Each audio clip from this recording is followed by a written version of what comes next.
Kami memuji kebesaran-Mu. Sungguh ajaib Engkau, sungguh mulia Engkau. Bapa-Ku yang kekal, pencipta yang esa, Maha Kuasa. Katakan dikandung Roh Kudus. Dikandung Roh Kudus, Yesus Kristus datang, Kau Juru Selamatku. Angkat tanganmu, mari sembah Dia. Katakan, Ku percaya Allah Bapa, ku percaya Sang Putra, ku percaya Roh Kudus-Mu, Kau Allah Tritunggal. Ku percaya kebangkitan ada dalam kita, ku percaya dalam nama Yesus. kuasa-Mu sungguh nyata. Oh. Sama-sama dengan pujian ini, mari katakan. Puji nama Tuhan. Selamat pagi, Shalom. Shalom.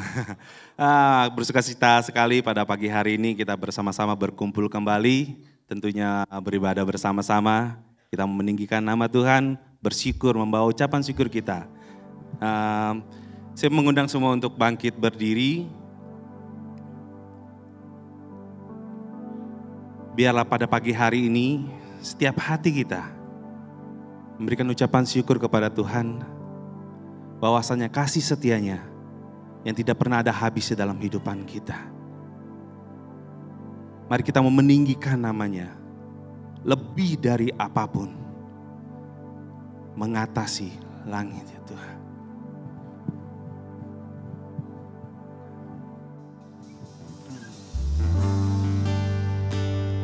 Biarlah segala ucapan syukur kami Tuhan, yang kami bawa pagi hari ini Tuhan, itu boleh menjadi persembahan kami yang harum di hadapan Engkau Tuhan. Thank you Lord. Yes. Ku bersyukur padamu Tuhan atas kasih-Mu. Ku bermazmur bagi nama-Mu yang kudus. Katakan, sebab Engkau kebenaran kami Tuhan. Sebab Engkau kebenaranku, Hanya padamu ku percaya. padamu ku percaya. Betapa mulianya Tuhanku, ku rindu menyembah. Mari kita sama-sama mau meninggikan namanya. Tinggikan dirimu, Kau yang ku tinggikan. amin. Yes Tuhan. Oh. Kebesaran-Mu Tuhan, Kau yang kami tinggikan Tuhan. mengatasi bumi. Tinggikan dirimu, mengatasi langit. Katakan kemuliaan-Mu Tuhan. Kemuliaan-Mu Mengatasi, oh, mengatasi bumi.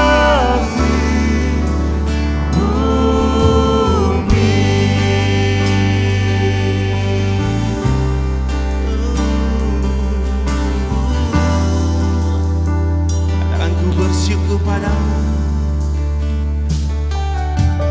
Ku bersyukur padamu Tuhan atas kasih-Mu. Ku bermazmur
Biarlah Tuhan pagi hari ini ya Bapa,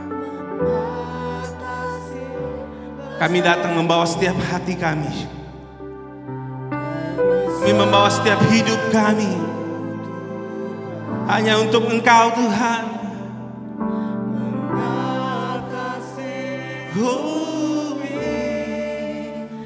Tinggikan dirimu,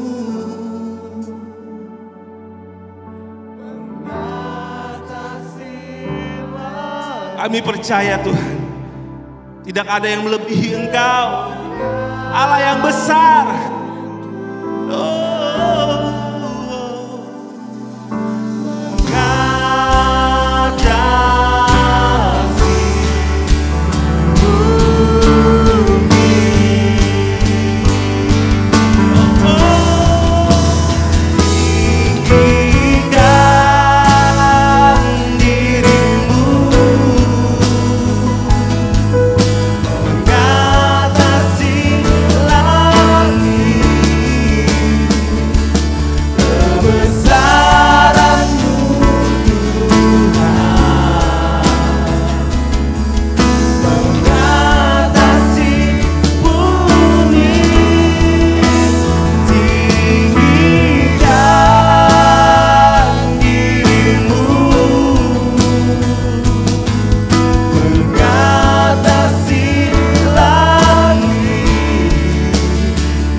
Tuhan kita, haleluya. Benar Tuhan, benar Yesus, kemuliaan-Mu Tuhan, kebesaran-Mu Tuhan, itu mengatasi bumi Tuhan. Terima kasih Yesus, terima kasih untuk segala penyertaan-Mu Tuhan. Sampai saat hari ini kami ada di tempat ini bukan karena kekuatan kami, tetapi melainkan kasih Tuhan yang ada bagi setiap kami dan tercurah bagi setiap kami. Terima kasih Yesus, terima kasih. Sebab itu Tuhan, kami mau memberi pujian-pujian dan penyembahan kami hanya bagi Engkau Tuhan. Hanya di dalam nama Yesus kami yang siap memuji dan menyembah Tuhan. Mari sama-sama kita katakan amin. Boleh sekali lagi kasih kemuliaan bagi Tuhan kita. Haleluya. Bapak Ibu bersemangat memuji nama Tuhan. Pagi hari ini boleh lambaikan tangannya. Coba colek kiri kanannya, katakan kamu luar biasa. Haleluya. Kita memiliki Tuhan yang luar biasa, yang memberikan kuasa bagi setiap kita untuk menang. Haleluya.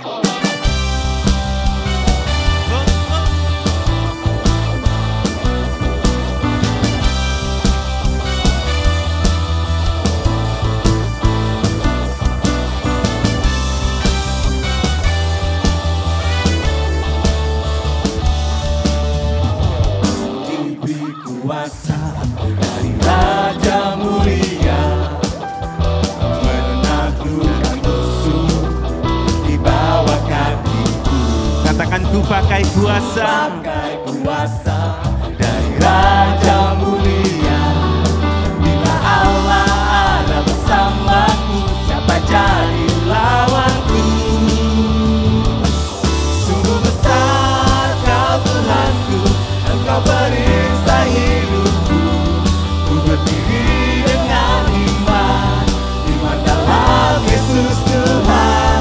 Kau yang memberi kemenangan, ku bersorak merayakan. Terpujilah Engkau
terpujilah Engkau Raja segala raja.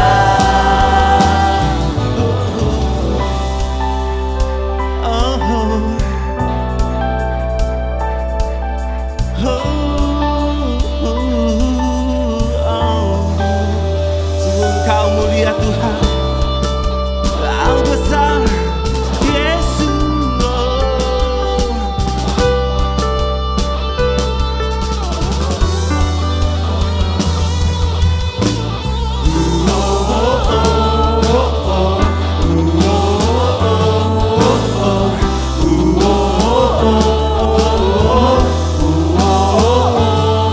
Bila Allah ada bersamaku, siapa jadi lawanku?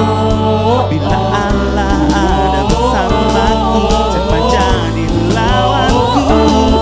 Bila Allah ada bersamaku, siapa jadi lawanku? Sungguh besar Kau Tuhanku, Engkau perisai hidupku. Ku berdiri dengan iman, iman dalam Yesus Tuhan. Dia yang memberi kemenangan, ku bersorak merayakan. Terpujilah Engkau Raja segala raja.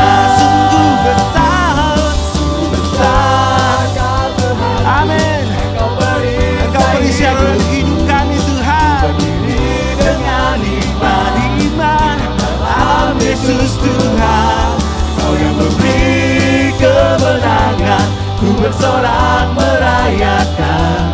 Terpujilah Engkau Raja segala raja. terpujilah, Terpujilah Engkau Raja segala raja. terpujilah, Terpujilah Engkau Raja segala raja.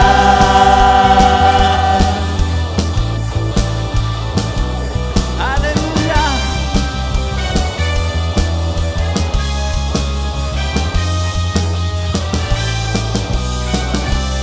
Amin. Beri kemuliaan buat Tuhan kita. Haleluya. Bapak Ibu boleh silakan duduk kembali. Tuhan kita adalah Tuhan yang besar. Dia maha kuasa untuk memberkati kita lebih lagi. Haleluya. Amin.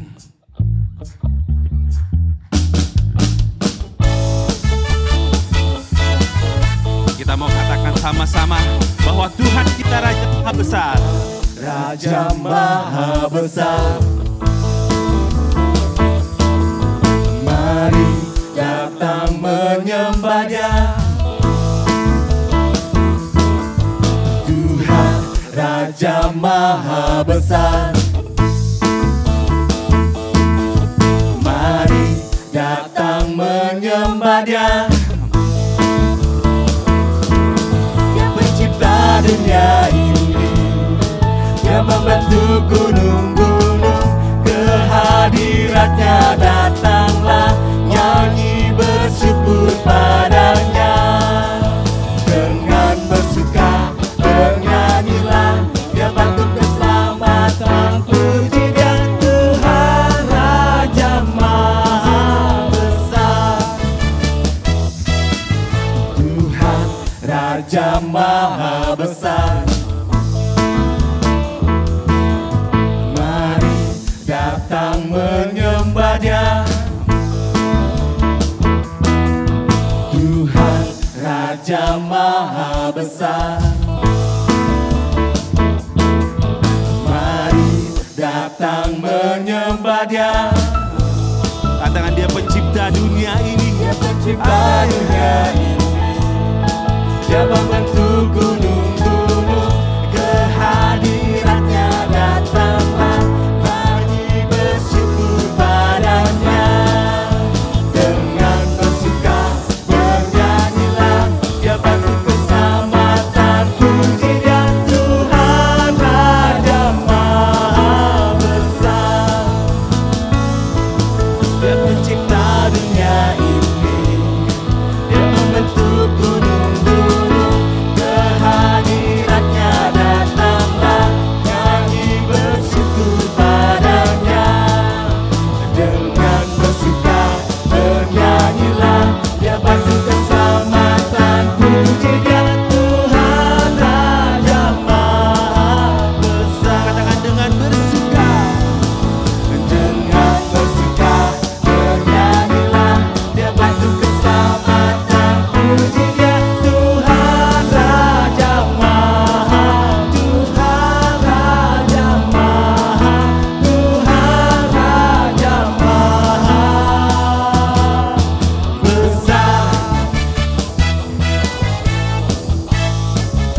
Tuhan kita Raja Maha Besar. Amin Bapak Ibu. Haleluya, haleluya Yesus. Terima kasih Tuhan.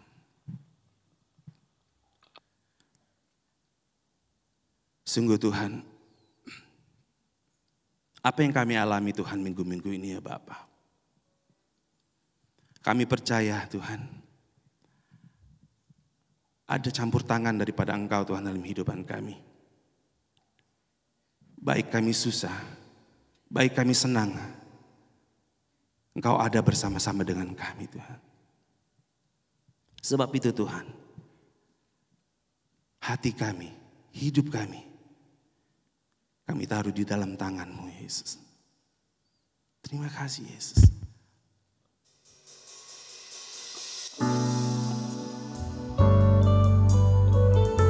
Biarlah iman percaya kami Yesus. Kami letakkan di dalam tangan Engkau.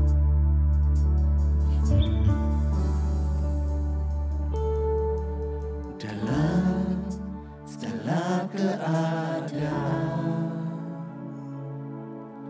waktu berlimpah maupun kurang, tetap Yesus yang mempesona hatiku. Dia beri damai dan kesempatan baru di setiap musim kehidupan. Waktuku kuat Tuhan, maupun lemah kami ya Bapa. Iman percaya kami, tetap Yesus mempesona hatiku. Dia beri hidup dan kesempatan baru. Sekali Yesus, selamanya Yesus. Amin Tuhan. Harapanku Biarlah ini menjadi pernyataan bagi setiap kami. karena kasih-Nya sekarang ku ada. Oh Yesusku, ku cinta Kau selamanya.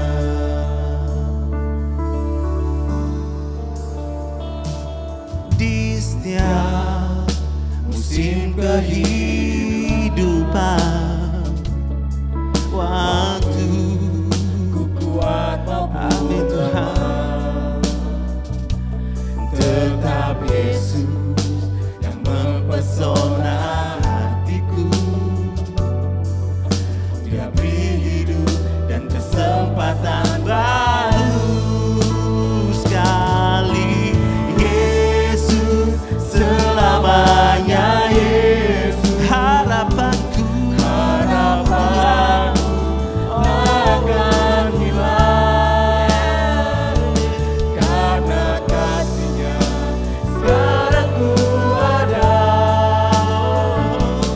Oh Yesusku, ku cinta Kau selamanya. Sekali Yesus, Saya undang semua untuk bangkit berdiri.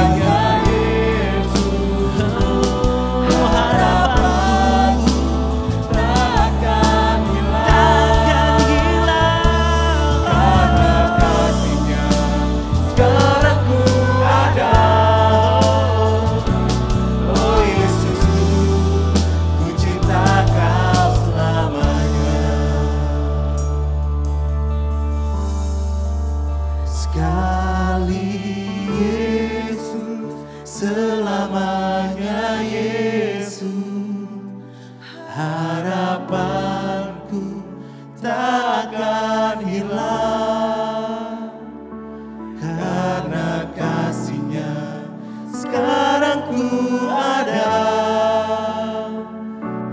Oh Yesusku, ku cinta Kau selamanya. Katakan sekali lagi, sekali Yesus. Sekali Yesus, selamanya Yesus. Sekali Yesus, tetap Yesus Tuhan. Harapanku takkan hilang, karena kasih-Nya, sekarang ku ada. Oh Yesus, oh Yesusku, sekali Yesus, sekali Yesus, selamanya Yesus, harapanku takkan hilang, karena kasih-Nya sekarang ku ada. Oh Yesusku, katakan sekali lagi, sekali Yesus, tetap Yesus, sekali Yesus, selamanya Yesus, harapanku takkan hilang, karena kasih-Nya sekarang ku ada. Oh Yesusku, ku cinta Kau selamanya. Oh Yesus, oh Yesusku, ku cinta Kau selamanya. Oh Yesusku, ku cinta Kau selamanya.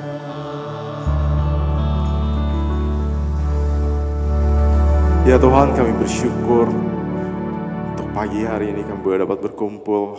Kami sudah memuji Tuhan dan sekarang kami akan mendengarkan firman Tuhan.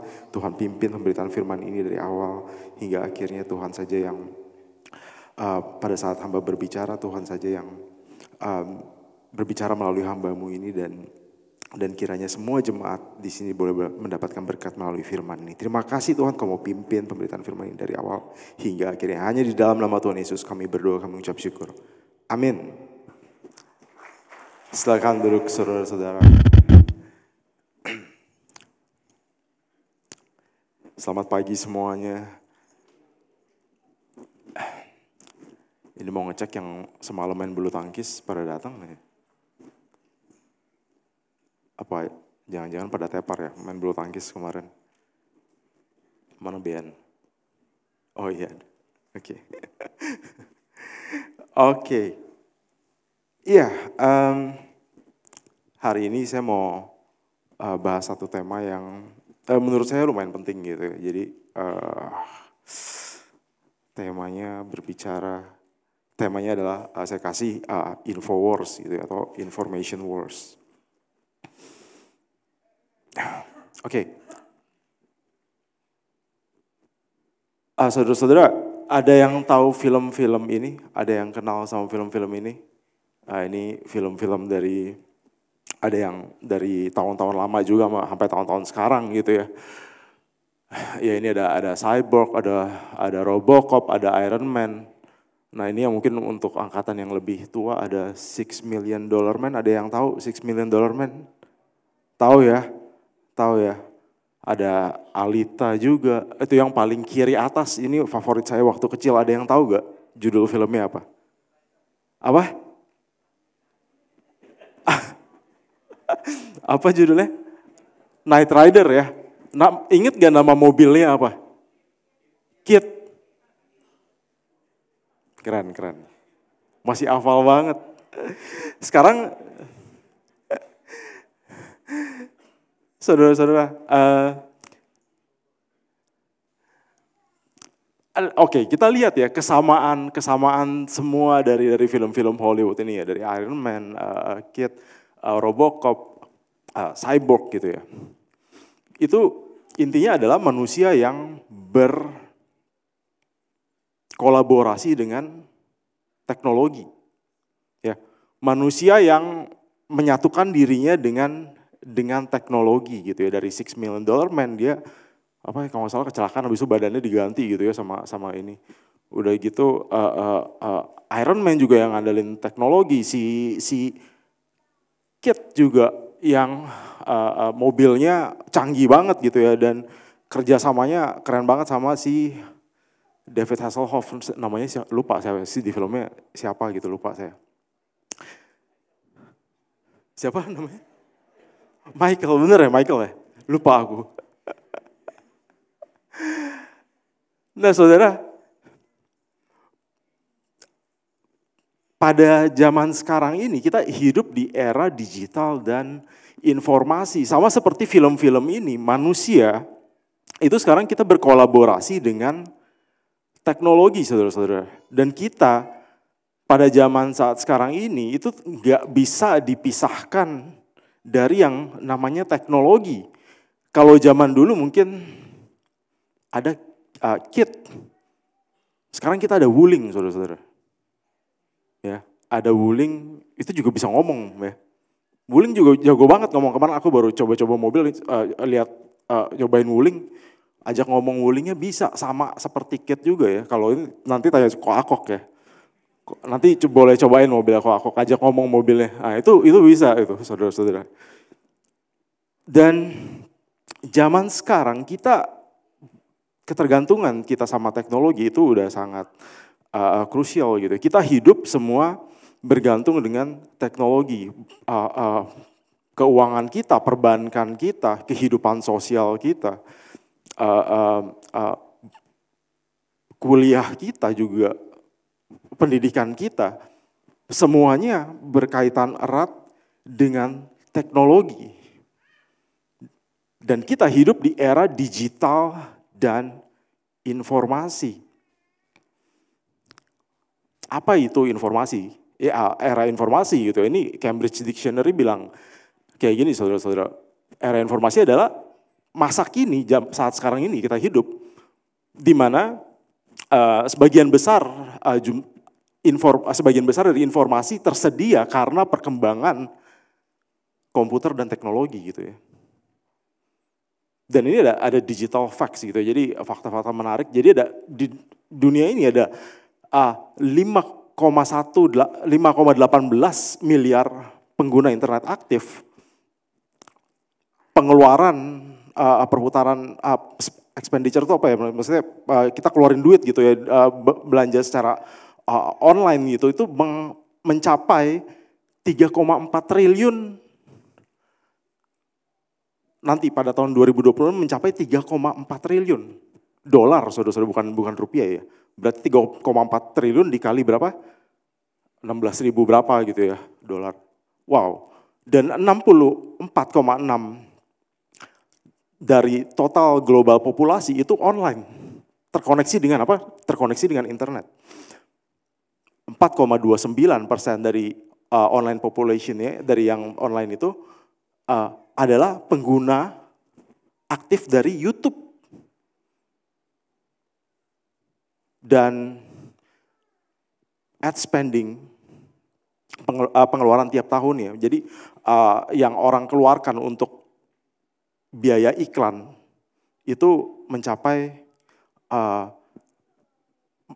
tahun 2025 itu mencapai 450 miliar dolar gitu. Ya, jadi kita hidup di era digital dan informasi, di mana kita itu benar-benar tergantung sama teknologi dan informasi. Kita nggak bisa dipisahkan dari yang namanya Instagram. Kita nggak bisa, anak-anak muda sekarang juga udah nggak bisa dipisahkan dari namanya TikTok. Itu udah menjadi bagian dari hidup mereka gitu ya. Dan kita juga nggak bisa dipisahkan dari YouTube, apalagi Google gitu. Dan juga sekarang film kita juga banyak dari kita mungkin yang juga berlangganan Netflix gitu ya. Karena film-film di situ banyak dan gratis gitu. Oke. Nah,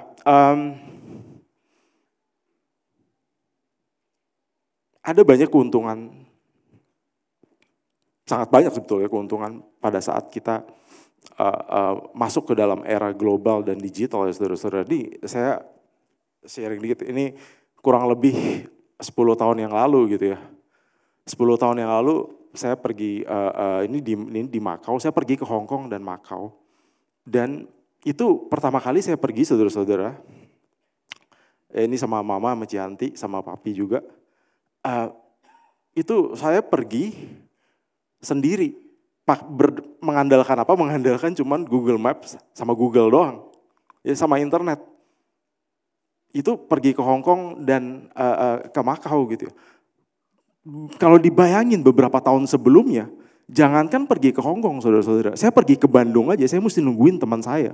Biasanya itu saya nungguin si Yosi yang kadang-kadang suka main drum gitu ya. Kenapa? Karena dia tahu jalanan Bandung, saya enggak. Mau ke Bandung itu ribet banget gitu. Kalau waktu zaman dulu saya ingat ke Bandung tuh mungkin kita ngelihat peta kertas gitu ya. Dan sampai ke sana nanya-nanya orang jalan, dan kalau kita nyasar itu kebanyakan jalan itu satu arah, jadi ribet. Jadi waktu itu kalau teman-teman mau pergi ke Bandung kita biasa nungguin yang tahu jalan. Waktu itu si Yosi. Jadi beberapa tahun sebelumnya mau ke Bandung aja susah gitu. Tetapi pada saat era informasi masuk, Google Map udah lancar, mau pergi kemana aja sendiri, itu memungkinkan saudara-saudara. 10 tahunnya lagi, tahun 2000 awal pada saat saya belajar musik saudara-saudara. Ya, untuk saya dapat mengakses ilmu musik gitu ya, yang pada saat itu susah gitu didapat. Saya ingat saya pertama kali belajar, waktu itu dikasih sama Gideon ya, Gideon yang udah pindah ke Bali itu salah satu jemaat kita kalau ada yang tahu. Buku gitar, dan ini bingung gitu mainnya gimana gitu ya. Dan pada saat saya sekolah belajar musik itu saya mesti pergi saudara-saudara, waktu itu saya naik Metro Mini ya. Metro Mini sampai ke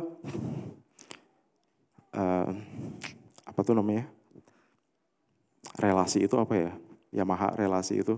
Jalan panjang. Ya. Dan abis itu saya juga sekolah di Kebayoran Baru di Blok M. Itu waktu itu saya udah naik motor mesti berapa, setengah jaman lebih kayak gitu ya, ke Blok M. Dan waktu itu saya ada belajar lagi sama guru mana itu juga di daerah selatan Radio Dalam. Dan ilmu yang saya cari dengan effortnya yang begitu gede gitu ya pada zaman itu, sekarang semua tersedia di dalam gadget ini dengan sekali klik saudara-saudara. Ya, pada saat itu saya mesti bayar, saya mesti susah payah gitu, nyari ilmu itu gitu. Tapi sekarang semua sudah ada di gadget ini. Kita cuma klik search di YouTube, semua sudah ada. Jadi kita hidup di era digital dan informasi itu keuntungannya sangat besar ya saudara-saudara. Keuntungannya sangat besar. Tetapi pada saat yang bersamaan ada juga hal-hal mungkin yang sisi negatif dari era digital dan informasi ini saudara-saudara. Salah satunya adalah ya tentunya kita juga sadar gitu ya. Jadi saya pernah ngomong sih waktu itu sama anak-anak komsel saya punya ide, maksudnya kepikiran aja kayak gini, wah pada zaman dulu gitu ya, pada tahun 2000 awal, kan dulu banyak banget ya kita ketemu orang yang kecanduan narkoba gitu ya. Bener gak Bapak Ibu? Zaman-zaman tahun 2000 awal, tahun-tahun dulu itu banyak banget orang yang kecanduan narkoba gitu ya. Saya ingat banget kalau di gereja lama belakang itu di sekolah yang ini, kadang-kadang ada orang suka duduk sendirian di tempat sampah atau apa kayak gitu. Ngapain ini orang? Ternyata mungkin dia lagi high pakai narkoba gitu saudara. Tapi zaman sekarang nggak tahu ya, maksudnya ini benar apa enggak, tapi kayaknya jarang gitu kita dengar orang pakai narkoba lagi. Bener gak sih? Bener ya, maksudnya jarang gitu. Kalau dulu kan wah ini overdosis atau apa. Sekarang mana? Nggak ada ibu. Kenapa? Karena narkobanya, candunya udah ada di tangan kita ibu-ibu. Ini juga candu juga sebenarnya ibu-ibu ya. Cellphone ini adalah candu. Jadi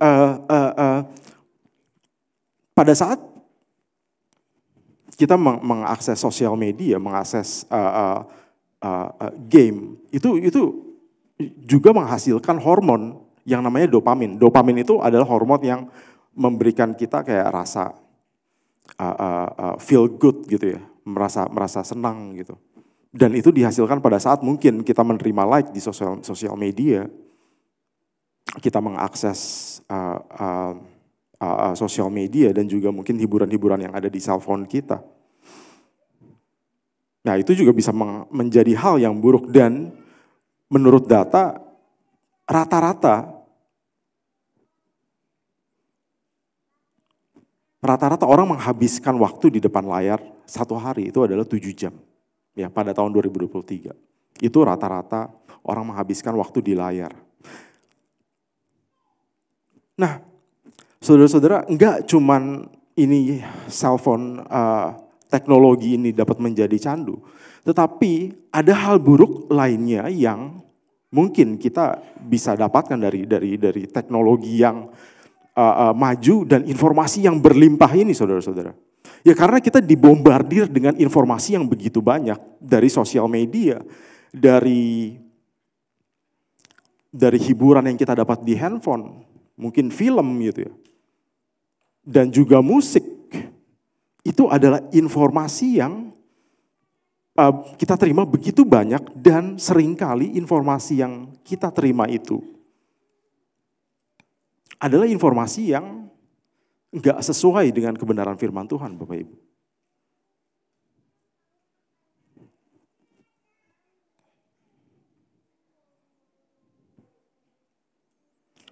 Melalui hiburan, entertainment, podcast, musik, film, pop culture, bahkan juga pendidikan, akan banyak informasi yang masuk ke dalam kita. Dan informasi-informasi itu mungkin bertentangan dengan nilai kebenaran firman Tuhan. Contoh gampang adalah, ini saya ambil contoh di musik aja ya, ini waktu buka keyboard deh. Saudara-saudara tahu lagu ini gak ya kira-kira?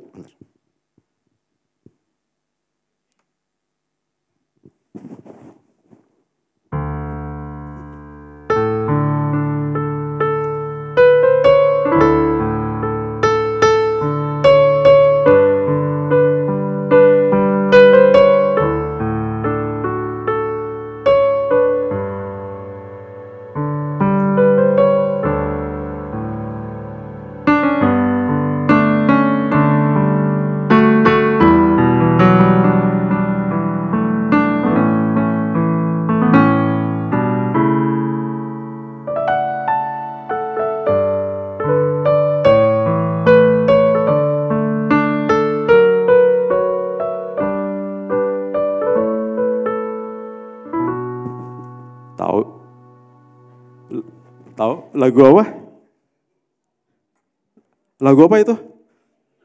Lagu Imagine ya Bapak Ibu. Itu lagu yang sangat terkenal, saya juga demen banget, melodinya keren banget gitu ya. Itu lagu siapa yang nyanyiin? John Lennon gitu ya. Nah itu salah satu contoh mungkin informasi yang kita bisa dapat dari lagu. Itu dari tahun 70-an dan Imagine itu apa liriknya? Saudara-saudara, Imagine itu ya, imagine there's no heaven. Bayangin kalau nggak ada surga, no hell below us, nggak ada neraka.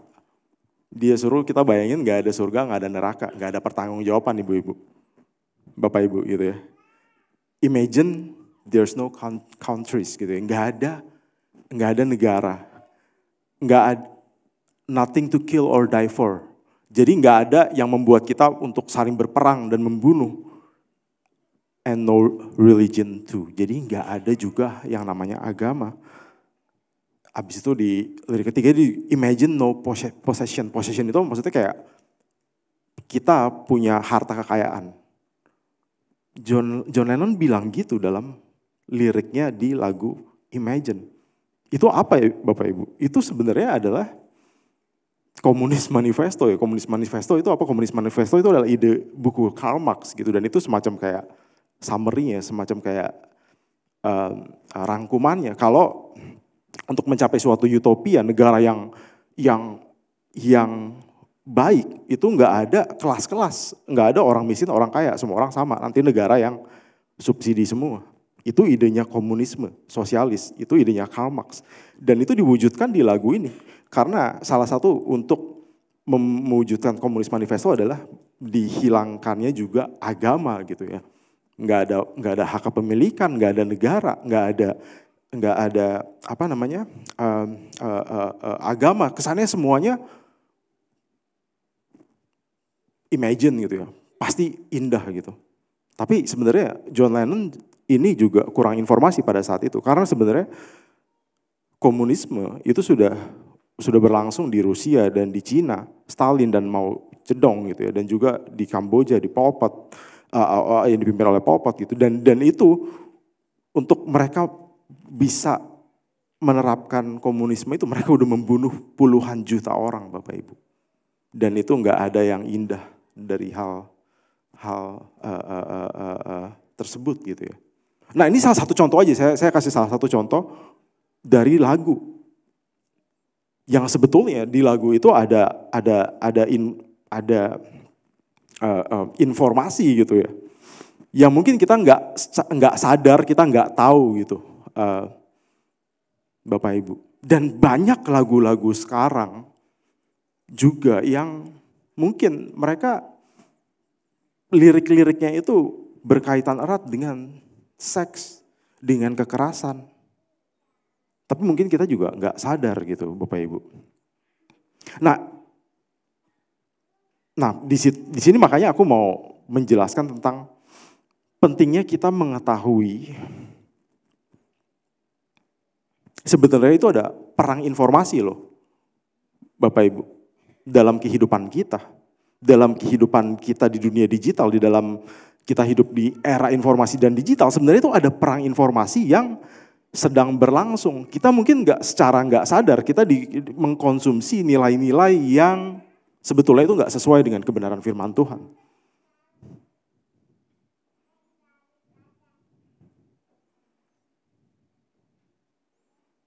Dunia pada saat sekarang ini, khususnya di negara barat gitu ya. Ini saya berbicara di pendidikan di dunia barat saudara. Mereka itu nggak percaya lagi yang namanya jenis kelamin, pria dan wanita. Menurut mereka itu seks jenis kelamin itu sifatnya fluid. Fluid itu apa? Kayak cair gitu. Kayak gitu. Jadi kayak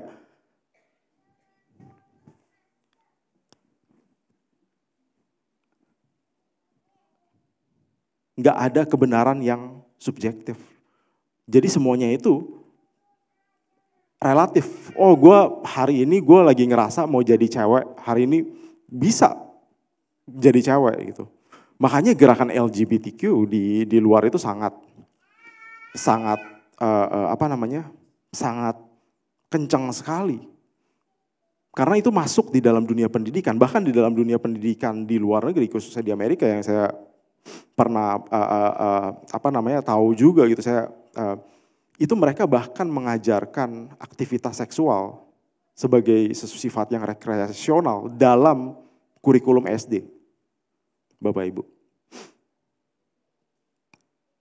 Nah jadi kita dibombardir sebenarnya, ini mungkin nggak masuk ke Indonesia ya Ibu, nggak ada di Indonesia gitu. Tapi di luar negeri sudah masuk. Jadi sebenarnya kita hidup di era digital dan informasi di mana sedang terjadi suatu perperangan informasi. Banyak sekali informasi yang masuk ke dalam diri kita gitu. Dan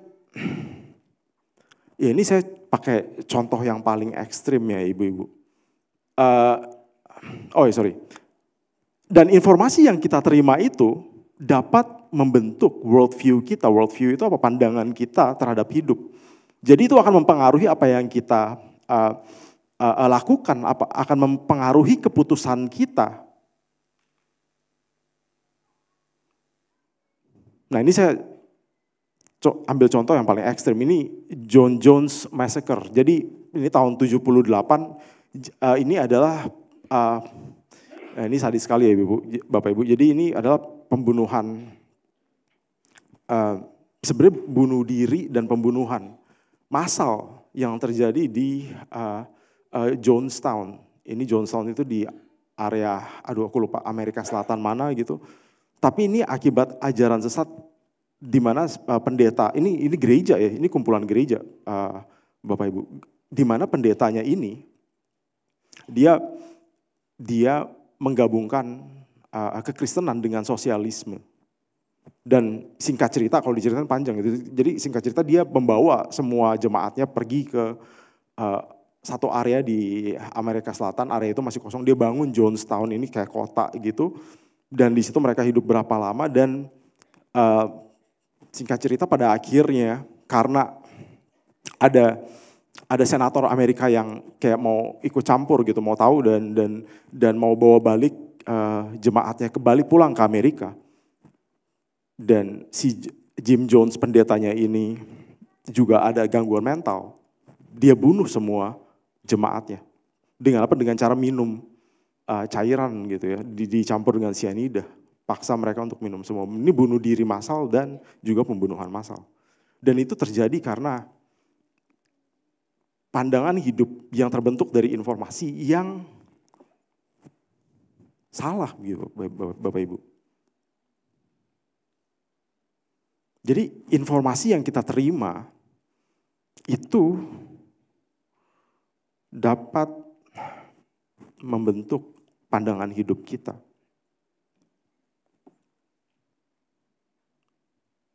Dan Rasul Paulus katakan kan di Tesalonika, kita mesti menguji segala sesuatu dan memegang pada yang baik.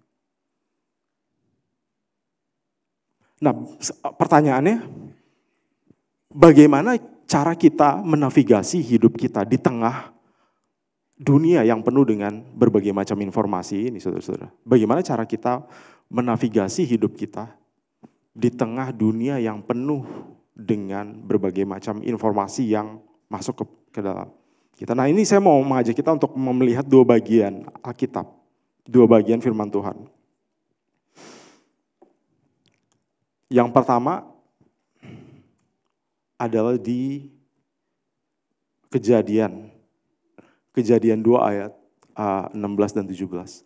Jadi perang informasi itu enggak terjadi pada saat sekarang ini saja. Saudara-saudara, perang informasi itu pertama kali justru terjadi di mana? Di Taman Eden. Lalu Tuhan Allah, Kejadian 2 ayat 16 sampai 17, lalu Tuhan Allah memberi perintah ini kepada manusia. Semua pohon dalam taman ini boleh kau makan buahnya dengan bebas, tetapi pohon pengetahuan tentang yang baik dan yang jahat itu jangan kau makan buahnya, sebab pada hari engkau memakannya pastilah engkau mati. Itu Tuhan sedang memberi informasi kepada Adam dan Hawa. Ya, lu boleh makan nih semua pohon, tapi yang ini, satu pohon ini enggak boleh. Ini berbahaya, ini enggak boleh. Pada saat kau makannya, nanti engkau akan mati. Nah, tetapi ya kita tahu ya cerita ular datang dan lalu sahut perempuan itu kepada ular, buah pohon-pohonan dalam taman ini boleh kami makan, tetapi tentang buah pohon yang ada di tengah-tengah taman, Allah berfirman, jangan kamu makan atau raba buah itu, nanti kamu mati. Tetapi ular itu berkata kepada perempuan itu, sekali-sekali kamu tidak akan mati. Tetapi Allah mengetahui bahwa pada waktu kamu memakannya, matamu akan terbuka dan kamu akan menjadi seperti Allah, tahu tentang yang baik dan yang jahat. Nah, ayat 6, perempuan itu melihat bahwa buah pohon itu baik untuk dimakan dan sedap kelihatannya. Lagi pula pohon itu menarik hati karena memberi pengertian.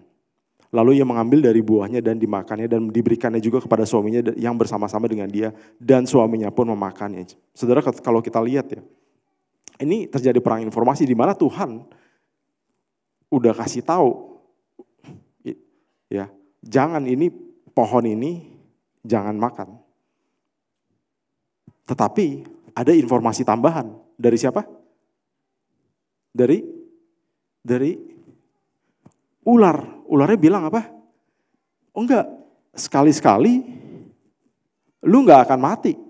Ya. Tetapi Allah tahu tuh nanti kalau lu makan, matamu akan terbuka dan kamu akan menjadi seperti apa? Seperti Allah. Tahu tentang yang baik dan yang jahat. Saudara-saudara, perhatikan ya, ini ular ini dia penipu ulung sih. Maksudnya dia sekali-sekali kamu tidak akan mati. Pada saat Hawa dan Adam memakan buah itu, mereka enggak langsung mati enggak Bapak Ibu?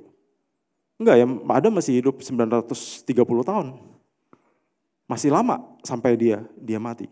Tapi pada akhirnya Adam mati, dan Adam nggak cuma mati secara fisik, tapi dia juga harusnya mengalami kematian kekal. Karena pada saat dia masuk, dosa masuk, manusia terpisah dari Allah dan manusia kehilangan kehidupan kekal. Nah tapi yang menarik, Bapak Ibu lihat ya, jadi pada saat tetapi Allah mengetahui bahwa pada waktu kamu memakannya, matamu akan terbuka dan kamu akan menjadi seperti Allah, tahu tentang yang baik dan yang jahat.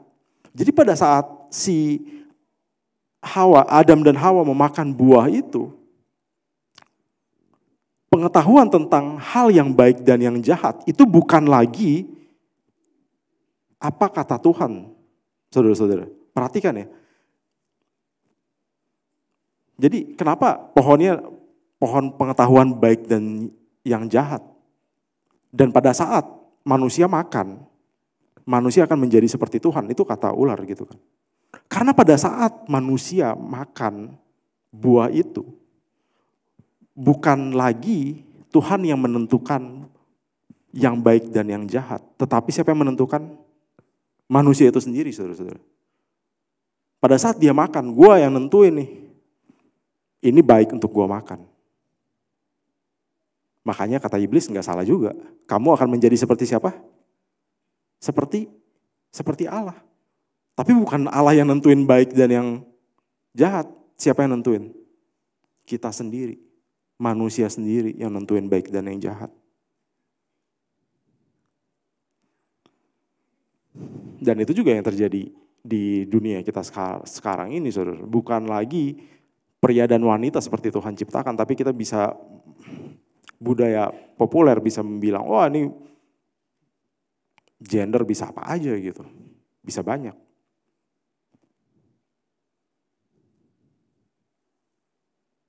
Oke. Nah ini yang pertama, kita melihat perang informasi yang pertama dan kita melihat kegagalan Adam dan Hawa pada saat mereka menerima informasi dan mereka bergantung pada pengertian mereka sendiri. Lihat ya, perempuan itu melihat bahwa pohon itu baik untuk dimakan dan sedap kelihatannya. Lalu ia mengambil dari buahnya dan dimakannya. Nah, bagian yang kedua adalah kita mau belajar dari kegagalan ya, saudara-saudara. Ini kita belajar dari kegagalan, tapi ini selanjutnya kita mau belajar dari Tuhan Yesus sendiri. Kita mau lihat di Matius 4. Ya, ini pencobaan di padang gurun. Maka Yesus dibawa oleh Roh, ini sudah dibaptis ya. Maka Yesus dibawa oleh Roh ke padang gurun untuk dicobai iblis.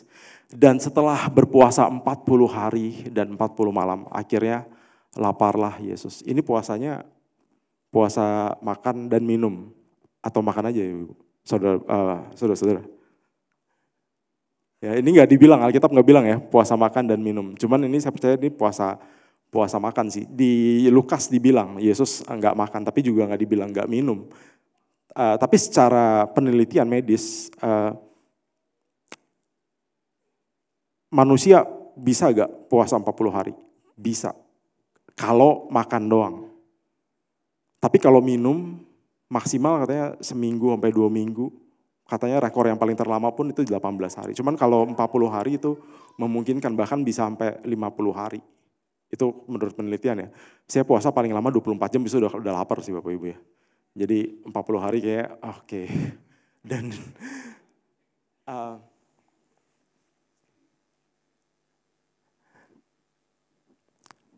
nah kita mau lihat, nah ini juga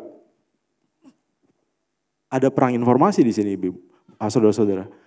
Akhirnya lapar, Yesus sudah lapar gitu. Lalu datanglah si pencoba itu dan berkata kepadanya, jika engkau anak Allah, perintahkanlah supaya batu-batu ini menjadi roti.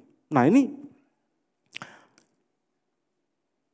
menarik karena benar juga nih kata si iblis. Dia sedang memberi informasi, lu kan anak Allah, ubah aja roti-roti ini menjadi apa? Menjadi roti. batu-batu ini menjadi roti. Tapi Yesus menjawab. Nih perhatikan, ada tertulis. Nah ini kita mau buka nih, saudara-saudara. Ada tertulis di mana? Manusia bukan hidup dari roti saja, tetapi dari setiap firman yang keluar dari mulut Allah.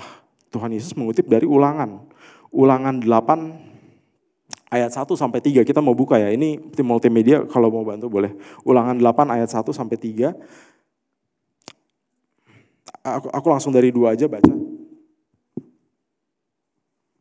Ingatlah kepada seluruh perjalanan yang kau lakukan atas kehendak Tuhan. Perjalanan yang kau lakukan, perjalanan siapa? Perjalanan bangsa Israel gitu ya. Di padang gurun selama 40 tahun. Dengan maksud merendahkan hatimu dan mencobai engkau untuk mengetahui apa yang ada dalam hatimu. Yakni, apakah engkau berpegang teguh pada perintahnya atau tidak. Kita lihat di ayat 3, jadi ia merendahkan hatimu dan membiarkan engkau lapar dan memberi engkau makan mana yang tidak kau kenal dan yang juga tidak dikenal oleh nenek moyangmu untuk membuat engkau mengerti bahwa manusia hidup bukan dari roti saja, tetapi manusia hidup dari segala yang diucapkan Tuhan. Nah ini Tuhan Yesus mengutip Ulangan 8 ayat 2 dan ayat 3 gitu ya. Tetapi kalau kita lihat konteksnya gitu ya. Tuhan Yesus puasa selama 40 hari, 40 malam. Dan ini di Ulangan menarik ya. Tuhan di ayat kedua, ingatlah kepada seluruh perjalanan yang kau lakukan atas kehendak Tuhan Allahmu. Ini berbicara tentang bangsa Israel di padang gurun selama 40 tahun. Untuk apa? Untuk merendahkan hatimu dan untuk mencobai engkau untuk mengetahui apa yang ada di dalam hatimu, yakni apakah engkau berpegang pada perintahnya atau tidak. Jadi menarik ya relasinya, Tuhan Yesus berpuasa 40 hari, 40 malam, dan koneksinya dengan bangsa Israel yang ada di padang gurun selama 40 tahun. Dan di situ Tuhan bilang, untuk apa? Untuk mengetahui apakah engkau berpegang pada perintahnya atau tidak. Dan pada saat itu juga dia membiarkan engkau lapar, dan untuk apa? Untuk membuat engkau mengerti bahwa manusia hidup bukan dari roti saja, tetapi hidup dari segala yang diucapkan Tuhan. Itu pernyataan yang harafiah, karena Tuhan berfirman segala sesuatu jadi, Bapak Ibu ya. Dan kita hidup kekal kita juga karena apa? Karena firman yang sudah menjadi manusia turun ke dalam dunia, Bapak Ibu, dan mati untuk dosa-dosa kita. Oke. Itu pencobaan yang pertama, ya. Jadi iblis ngasih informasi, wah ini ada batu-batu nih. Ya, kan lapar banget. Ya udah, ubah aja. Kan punya kemampuan untuk ubah aja. Tapi apa jawab Yesus? Tuhan Yesus jawab apa? Ada tertulis. Dia menjawab dengan firman Tuhan. Dan yang kedua, kemudian iblis membawanya ke kota suci dan menempatkan dia di bumbungan bait Allah. Lalu berkata kepadanya, jika engkau anak Allah, jatuhkanlah dirimu ke bawah. Sebab ada tertulis mengenai engkau, ia akan memerintahkan. Nah ini menarik yang kedua ya Bapak Ibu. Karena apa? Yang ngomong siapa nih? Lalu berkata kepadanya, jika engkau anak Allah, jatuhkanlah dirimu ke bawah, sebab ada tertulis. Canggih loh, iblis pakai apa? Setan pakai apa? Pakai ayat. Setannya pakai ayat, Bapak Ibu. Itu di mana ayatnya? Itu ada di Mazmur 91. Itu setan lagi ngutip, dia pakai firman Tuhan. Buat apa? Buat mencobai Tuhan.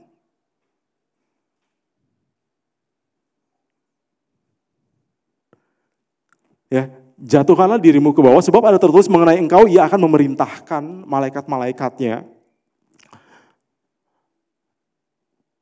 dan mereka akan menatang engkau di atas tangannya supaya kakimu jangan terantuk pada batu. Lalu Yesus berkata kepadanya, ada pula tertulis. Yesus bilang lagi, ada pula tertulis, janganlah engkau mencobai Tuhan Allahmu. Tuhan mengutip dari mana? Dari Ulangan lagi ya. Tuhan mengutip dari Ulangan 6 ayat 16. Ulangan 6 ayat 16 itu dikatakan, jangan kau mencobai Tuhan Allahmu seperti kamu mencobai dia di Masa. Di Masa itu apa? Berbicara soal bangsa Israel yang bersungut-sungut pada saat kehausan dan Musa ketuk gunung batu Horeb dan air keluar. Nah itu Tuhan Yesus ngutip dari situ saudara-saudara. Dan yang menarik adalah setan pun juga tahu firman Tuhan dan dia mengutip dari firman tapi dipakai untuk hal yang nggak benar, itu apa? Mencobai, dengan maksud apa? Mencobai Tuhan. Ya. Dan kalau kita lihat hal seperti ini, berarti kita sebagai orang percaya kita mesti betul-betul tahu Bapak Ibu konteks dari setiap firman Tuhan. Enggak cuman sekedar kita baca firman Tuhan. Ya, jadi seringkali kita ya bagus sih, maksudnya hafal ayat apa gitu ya. Enggak bagus gitu dan itu ayat itu saudara-saudara itu ada di berapa? 500 tahun yang lalu kurang lebih. Alkitab itu baru dikasih ayat. Untuk apa? Untuk mempermudah orang untuk mempermudah kita membaca dan menghafal gitu ya. Tapi sebelumnya itu emang waktu penulis Alkitab mereka tulis 1, 2, 3, enggak. Mereka nulis tanpa ayat. Jadi semuanya itu dalam satu kontekstual yang penuh gitu ya. Dan seringkali kalau kita comot-comot ayat cuma satu gitu, itu yang terjadi adalah seringkali adalah konteksnya enggak sesuai kayak gitu. Makanya pada saat kita membaca Alkitab, kita jangan cuma baca satu ayat, tapi kita baca yang sebelum-sebelumnya. Kalau bisa 1 pasal, 2 pasal sebelumnya. Untuk tahu ini maksudnya Tuhan ngomong ini apa sih kayak gitu. Enggak bisa kita ngambil cuma satu kayak gitu. Ya. Ingat kita mesti waspada ya. Dan lihat juga ini, John Jones Massacre ini gereja loh. Tapi dengan pengajaran yang salah gitu. Pengajaran yang salah. Oke. Nah, yang ketiga adalah pada saat iblis membawa Yesus ke atas gunung yang sangat tinggi dan ini ayat 8 yang sangat tinggi dan memperlihatkan kepadanya semua kerajaan dunia dengan kemegahannya dan berkata kepadanya semua itu akan kuberikan kepadamu jika engkau sujud menyembah aku. Maka berkatalah Yesus kepadanya. Dan ini pamungkasnya juga Yesus tetap pakai apa? Nyala iblis sebab apa? Ada tertulis, engkau harus menyembah Tuhan Allahmu dan berbakti dan hanya kepada Dia sajalah engkau berbakti. Dan itu Tuhan Yesus kutip dari mana? Dari ulangan juga. Ya. Nah, jadi apa yang kita bisa pelajari dari perang informasi yang terjadi antara iblis dengan Adam dan Hawa kalah gitu ya. Maksudnya dia menggunakan memiliki pandangan worldview yang salah karena informasi itu. Dan bagaimana kita bisa belajar dari Yesus. Nah, yang pertama adalah kita lihat di Yohanes 17 ayat 17 dikatakan ini doa Yesus untuk murid-muridnya. Kuduskanlah mereka dalam kebenaran. Firman-Mu adalah kebenaran. Jadi firman Tuhan itu adalah kebenaran, Bapak Ibu. Ya, kebenaran bukan apa kata orang, bukan apa kata influencer, bukan apa kata orang yang mungkin yang kita favoritkan gitu. Tapi kebenaran itu adalah apa? Adalah firman. Firman Tuhan. Dan itu yang Tuhan pakai pada saat Tuhan dicobai oleh iblis. Dia pakai apa? Firman Tuhan. Dia pakai kebenaran. Dan di Amsal dikatakan kita mesti percaya Tuhan dengan segenap hati dan jangan bersandar kepada apa?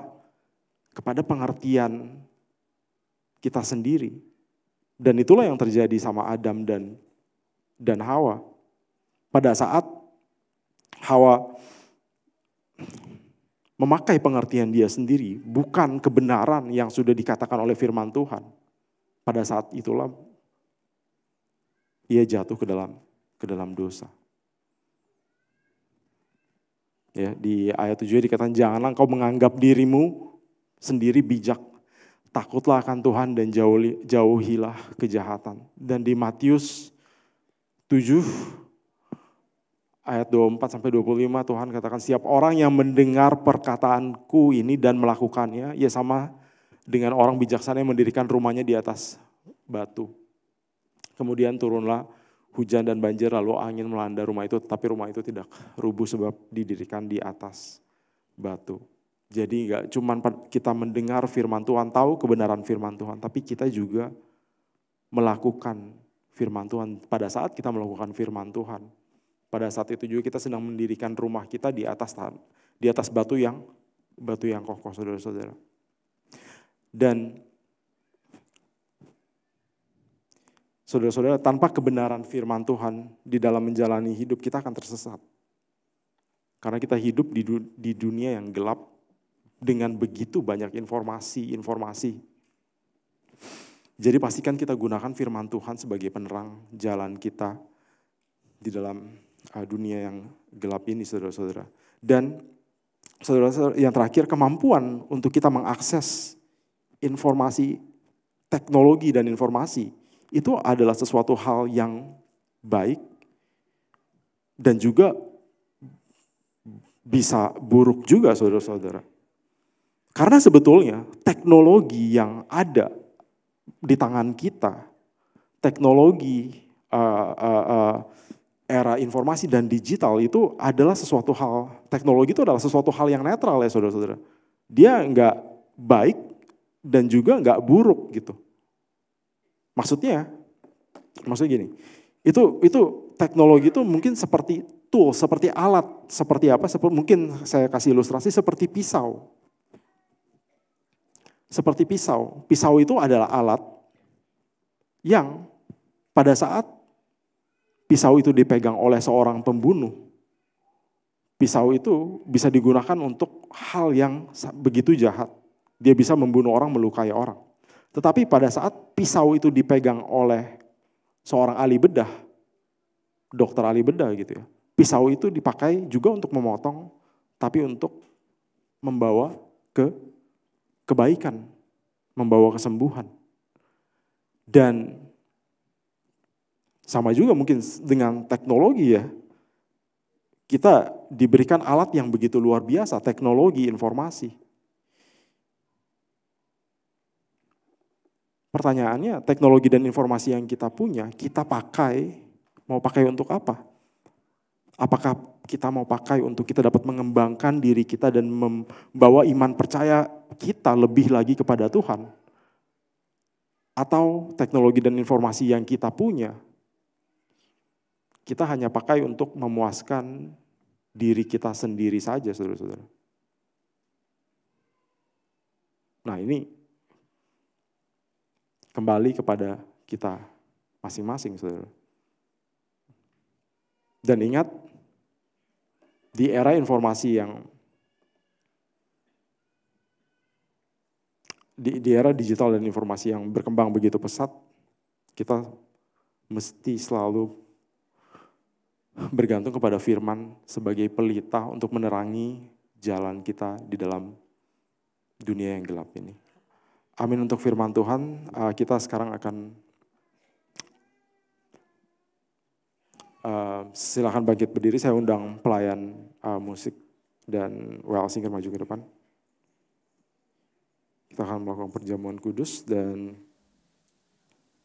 saya undang pelayan perjamuan kudus untuk maju ke depan. Kita nyanyikan tuh pujian oleh kuasa darah-Mu.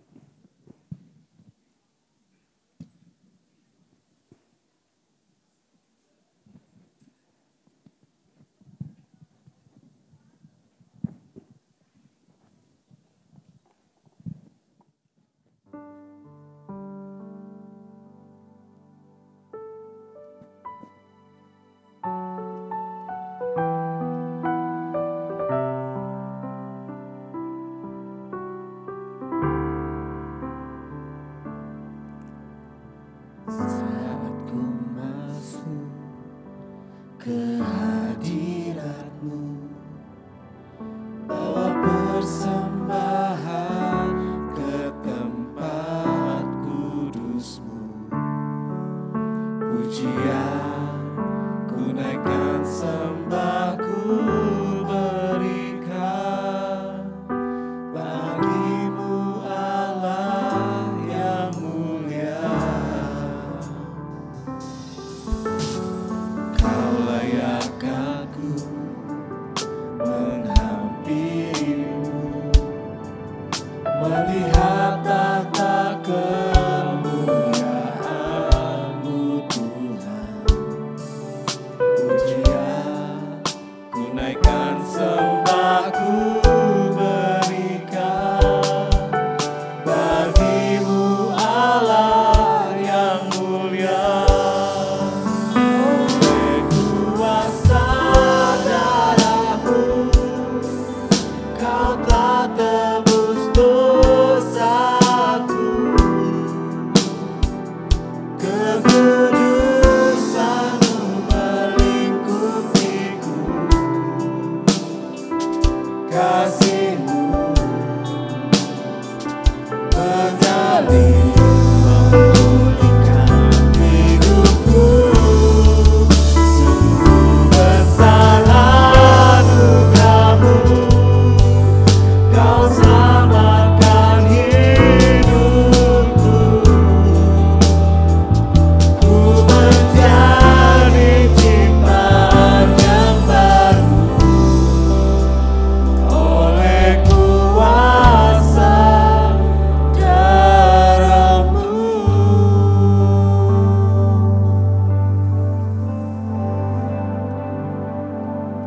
Tuhan, kami bersyukur untuk firman-Mu. Dan kami juga bersyukur untuk firman yang sudah menjadi manusia datang ke dalam dunia ini. Dan mati untuk menebus dosa kami.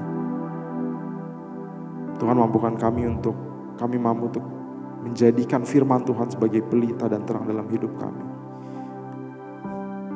Dan Tuhan, kami bersyukur hari ini untuk pengorbanan Tuhan di atas kayu salib.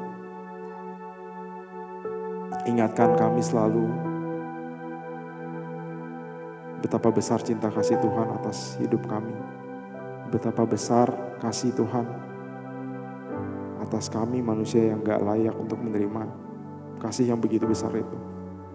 Kami manusia berdosa, manusia yang penuh dengan kesalahan, dan Kau adalah Allah Kau adalah kasih itu sendiri. Dan terima kasih untuk menyatakan kasih-Mu yang begitu besar untuk hidup kami. Tuhan, kiranya berkat Tuhan tercurah atas roti dan anggur yang akan kami makan dan minum.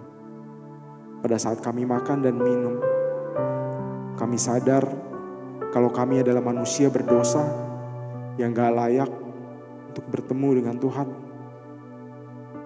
Tapi karena kasih Kau yang begitu besar, Kau rela mati, disalibkan, darah-Mu tercurah, dan Kau memberikan nyawa-Mu untuk kami. Dan pada saat kami makan dan minum roti dan anggur ini, Tuhan selalu ingatkan kami, begitu besar kasih Tuhan atas kami. Dan Tuhan mampukan kami untuk kami dapat menjalani hidup yang menyenangkan hati Tuhan. Dan bersyukur untuk setiap pengorbanan yang telah kau beri di atas kayu salib. Terima kasih ya Tuhan. Amin. Saudara-saudara, silahkan duduk dan roti dan anggur dibagikan dan kita mau naikkan itu pujian kembali oleh saudara.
Jemaat, saya persilakan untuk bangkit berdiri, dan apakah ada di antara jemaat yang masih belum menerima roti dan anggur? Boleh angkat tangannya.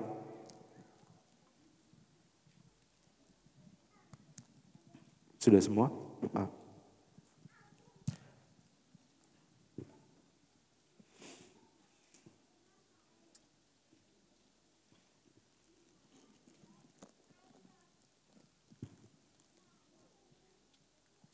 Oke. Kita mau angkat roti dengan tangan kanan kita dan dengar pembacaan firman Tuhan. Sebab apa yang telah kuteruskan kepadamu telah aku terima dari Tuhan, yaitu bahwa Tuhan Yesus pada malam waktu ia diserahkan mengambil roti, dan sesudah itu ia mengucap syukur atasnya. Ia memecah-mecahkannya dan berkata, inilah tubuhku yang diserahkan bagi kamu. Perbuatlah ini menjadi peringatan akan aku. Kita makan roti ini dalam.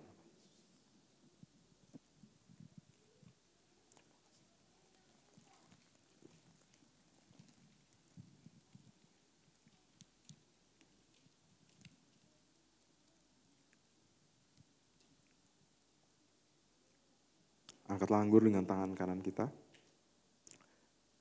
Demikian juga yang mengambil cawan sesudah makan lalu berkata, cawan ini adalah perjanjian baru yang dimateraikan oleh darahku. Perbuatlah ini setiap kali kamu minumnya menjadi peringatan akan aku. Sebab setiap kali kamu makan roti ini dan minum cawan ini, kamu memberitakan kematian Tuhan sampai Ia datang. Kita minum anggur ini di dalam.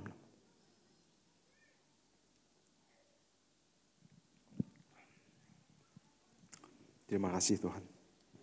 Terima kasih Tuhan. Terima kasih Yesus. Terima kasih. Tuhan, kami bersyukur untuk pengorbanan-Mu yang begitu besar bagi kami.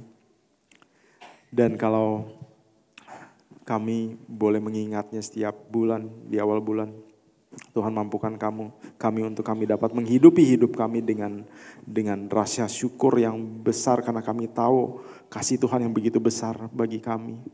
Yang kasih Tuhan yang begitu besar mau mati untuk dosa-dosa kami. Terima kasih Tuhan, terima kasih. Kami bersyukur untuk pemberitaan firman Tuhan pada pagi hari ini dan kami juga bersyukur untuk perjamuan kudus yang sudah kami lakukan. Terima kasih ya Tuhan, kami berdoa hanya di dalam nama Tuhan Yesus Allah kami yang hidup. Amin. Silakan duduk saudara-saudara.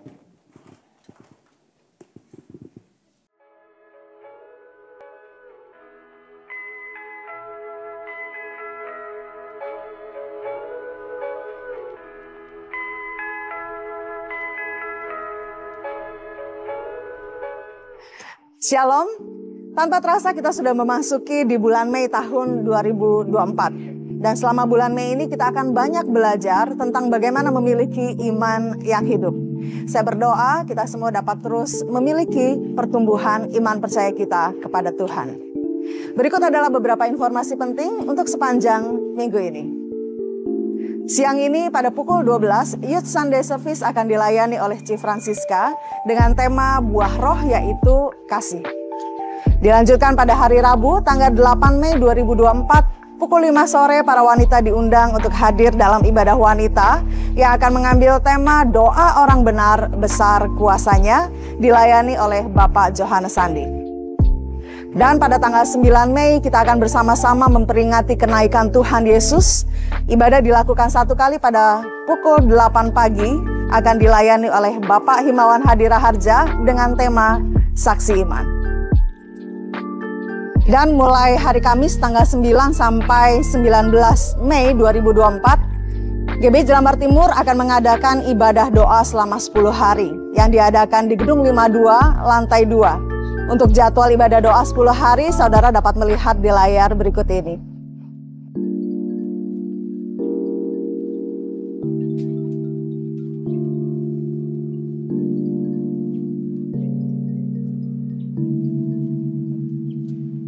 Dan pada hari Minggu 12 Mei 2024, ibadah raya pada pukul 8 pagi akan dilayani oleh Adon Sabtowo dengan tema Elevate Your Faith.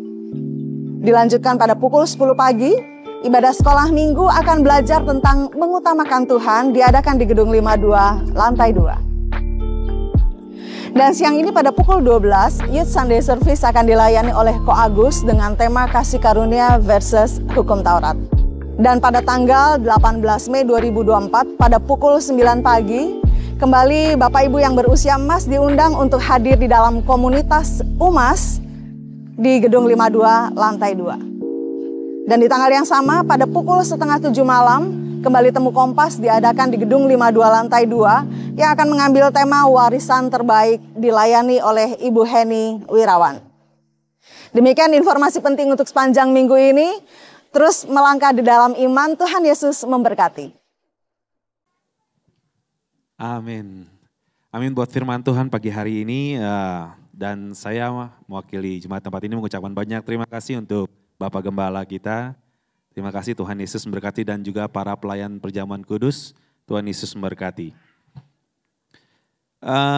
Saya mau menyambut untuk jemaat baru selamat datang untuk Bapak Ibu yang baru pertama kali hadir di tempat ini mengikuti ibadah bersama-sama dengan kami. Dan kami mengundang kembali untuk beribadah bersama-sama dengan kami di minggu-minggu selanjutnya.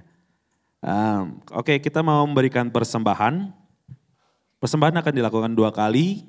Dan bagi Bapak Ibu yang mengikuti ibadah secara online, Bapak Ibu boleh mentransfer ke rekening gereja kita. Kita mau berdoa terlebih dahulu. Haleluya Yesus. Bapak, kami bersyukur Tuhan untuk pagi hari ini Tuhan, di mana kami boleh mendengarkan firman-Mu Tuhan. Biarlah Tuhan firman-Mu ditabur pagi hari ini, kami boleh dapat mengerti dan kami boleh dapat mengaplikasikan dalam kehidupan kami. Di mana kami juga Tuhan boleh menyaring-nyaring Tuhan informasi yang masuk pada kami, mana yang baik dan mana yang tidak baik bagi kami Tuhan. Terima kasih Yesus, terima kasih ya Bapa, dan sebentar kami akan memberikan persembahan kami dan biarlah Engkau berkati kami dan hingga persembahan ini boleh berguna untuk pekerjaan-Mu di tempat ini ya Bapa. Hanya di dalam nama-Mu Yesus kami berdoa dan mengucap syukur. Haleluya, amin.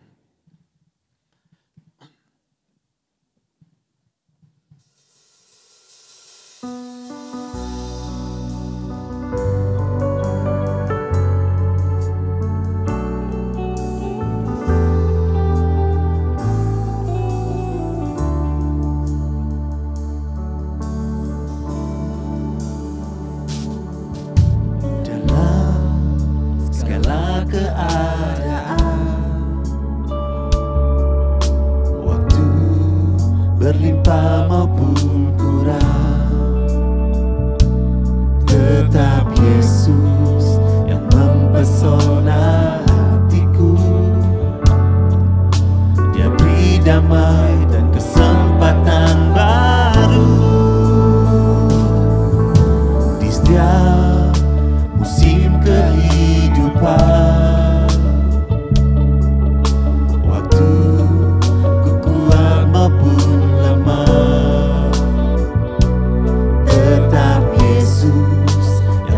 pesona hatiku. Dia beri hidup dan kesempatan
Yesusku, ku cinta kau selama. Sekali katakan sekali Yesus.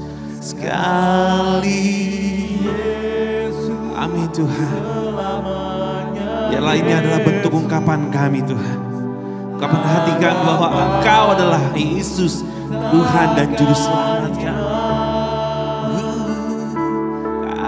karena kasih-Nya sekarang ku ada. Oh Yesusku, ku cinta kau sekali Yesus, tetap Yesus.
Tuhan, kami bersyukur untuk pada pagi hari ini kami boleh beribadah, kami boleh memuji, menyembah Tuhan, kami boleh mendengarkan firman Tuhan, dan kami bersyukur Bapa. Tuhan, hamba-Mu berdoa untuk setiap jemaat GBI Zambar Timur pada pagi hari ini. Tuhan, kiranya Kau mau memberkati mereka dalam kehidupan mereka, berkati mereka dalam pekerjaan mereka, berkati mereka dalam usaha mereka, berkati mereka dalam membina keluarga. Tuhan, berkati mereka dalam mereka membesarkan anak-anak. Tuhan juga mau berkati setiap anak-anak yang bersekolah, mereka yang kuliah. Tuhan, menjadikan mereka semua jemaat GBI Zambar Timur ini jemaat yang mengandalkan Tuhan, menjadikan firman sebagai pelita dalam hidup mereka, dan Tuhan mau memampukan mereka untuk hidup sesuai dengan kebenaran firman Tuhan, dan hidup mereka memancarkan Tuhan. Tuhan, kami berdoa untuk itu. Dan kalau ada jemaat juga yang sakit, Tuhan, kiranya Kau mau sembuhkan mereka yang ada dalam kelemahan, dalam kebimbangan, mengalami luka, mengalami sakit. Tuhan, kiranya Kau mau pulihkan, Tuhan mau mampukan untuk mereka melewati semuanya itu. Terima kasih ya Tuhan. Dan jemaat yang terkasih, angkatlah tangan saudara. Tuhan menyinari engkau dengan wajahnya dan memberi engkau kasih karunia. Tuhan menghadapkan wajahnya kepadamu dan memberi engkau damai sejahtera.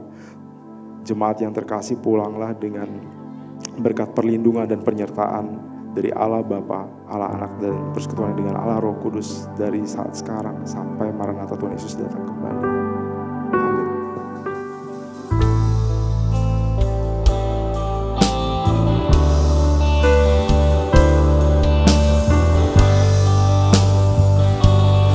Kami memuji kebesaran-Mu,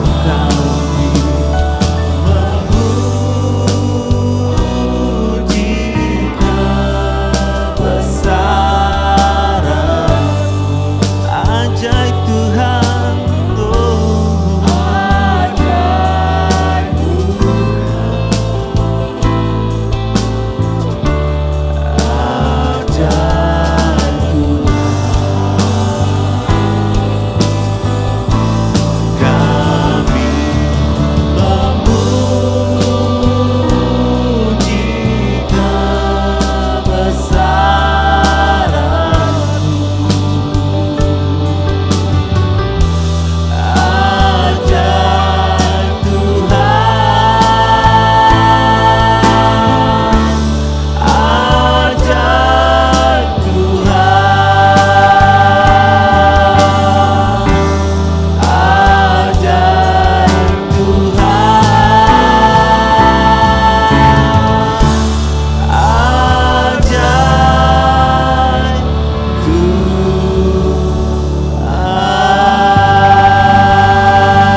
hari Minggu. Tuhan Yesus memberkati.